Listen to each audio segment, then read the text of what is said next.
Welcome back everyone to a mini meditating dragon video. Today is part of the Yoga Basics series.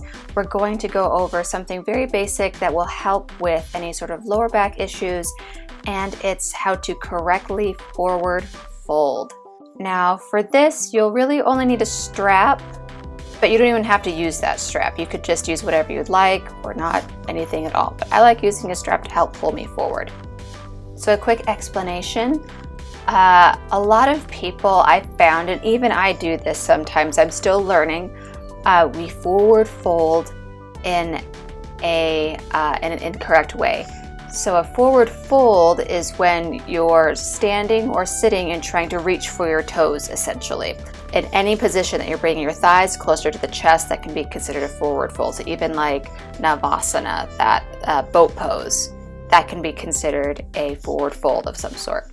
So in this video, I'm going to be showing you the incorrect ways that we do this and the correct way to do this. And the whole reason I'm doing this is because when we do a forward fold incorrectly, we can really damage the lower back. So a lot of people don't like to do the forward fold incorrectly because when you do it incorrectly, you can reach further, but in reality, you're actually causing more harm than good.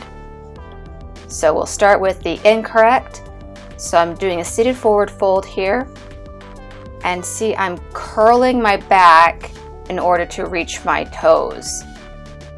Take a little pause here for you to see. With this curve in the back, because I want to reach my toes, instead of doing it correctly, which I'll show you in a moment, this curve puts a lot of pressure on my lower discs in my spine. And so if you don't know, all of the bones in our spine are connected by a little gel-like disc, and that's how we can be flexible and move, and we don't have our spinal bones rubbing against each other. And so when we're folding in this way, it's essentially, think of like a tube of toothpaste. So if you're squeezing that tube of toothpaste, or if you're squeezing your spine together and it's squeezing at that angle, it's making that disc bulge out, and that can be highly, highly painful. And so you don't want to be doing it this way because it can actually damage your spine. It will disrupt your life for a while, and you might even have to have surgery or go to a chiropractor or pay for a lot of stuff that you don't want to be paying for. Now, the correct way to do the seated forward fold is you want to tilt your pelvis. So you want it to tilt forward, and I'm not perfect at this, I'm still learning. And to help with this, I use a strap so I can still pull myself forward. So it's more like pulling your chest forward as opposed to pulling your head forward. On this particular day, my hamstrings were super, super tight, so I could really not go all that far.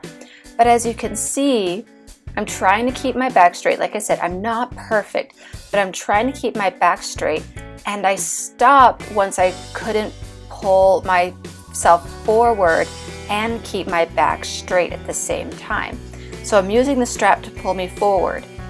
And this way, there's not that extreme pressure on the lower back, and my back is a lot safer, but I'm still getting the same stretch that I want. I'm still getting that hamstring stretch that I really need. The hamstrings bring a lot of tension to the back. You want to be able to stretch them, but you still want to do it correctly. So you don't want to sabotage your back even more just to try to stretch out your hamstrings when you've been told that your hamstrings are pulling on your back. It's a bad cycle, so we're trying to help you do it the correct way. Now, you might not be able to reach your toes completely, and I know that sucks, and you might think, but I finally got to reach my toes. You want to do it the correct way, or else you'll really be hating your life later. Now from here, I'm going to show you the incorrect way to do a standing forward fold, and it's very similar to the seated one. So as you can see, I can reach my toes here, but see this crazy curve that I have in my spine? I'm actually causing a lot of pressure on my lower back, even into my mid back here. I'm squeezing all of those discs, so if I were to continue doing this too much, I could actually really damage my discs. I could get a slip disc, I could get a lot of different things, and so I don't want to continue doing this. And it's been interesting as I've been filming myself and actually seeing myself, because I've never really practiced yoga in front of a mirror or anything like that. I'm noticing all of these things that I'm doing wrong.